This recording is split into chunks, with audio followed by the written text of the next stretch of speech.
I just want to say a few things, you know, just sitting here like you have today, been trying to identify some of the common themes. One of the things that I'm going to take away from this is that change is possible. We don't have to accept. Well, it is inevitable. Peter said change is inevitable. Let me put that a little bit differently. It is possible, most of the time, change is happening to us. It is possible for us to affect change. That's what I'm trying to say. That's the first thing. Second thing, I've got like 4 points here. The power of one. Dr. Renzulli was talking about 1 or 2 people. When we talk about, when Doug Hinton was talking about the civic entrepreneurs, usually there's just a few people who are the catalyst. You can make a change. You can make the difference. We can make the difference. And leadership is key. Talk about risk-taking, okay? The artist in an environmental area. The third thing is, and Doug Hinton talked about this a lot, we have to tap into and really plow that fresh ground.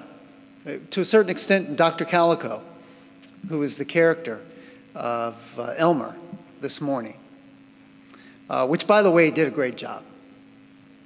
Did a great job. When I first met Dr. Calico about 16 years ago, he was the CEO of a constellation of hospitals sprinkled through 3 or 4 states. Okay, how many CEOs do you know who'd be willing to be the risk taker to go up there and to go in character the way he did? He did a great job really conveying that information. But it, I think, illustrated how important it is to listen to non-traditional characters like Elmer, okay, non-traditional leaders, and to be inclusive like Doug was talking about. And then fourth and final thing, it doesn't have to cost a lot. Peter just said this. It doesn't have to cost a lot. With the achievement gap and what Karen Chenoweth was talking about today, well, that's a good thing because we don't have a lot of money to spend on this stuff. The key for those schools that Karen was talking about that has successfully narrowed the achievement gap, she never said that there was a massive infusion of cash that went into these schools.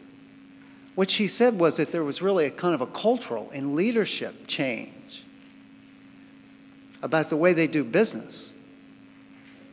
So it doesn't have to cost a lot of money. You talked about the return on the 11-to-1 return on investment. Sometimes you have to spend money to make money, but you know, it just took a little bit of money initially. What was it? You said $40,000?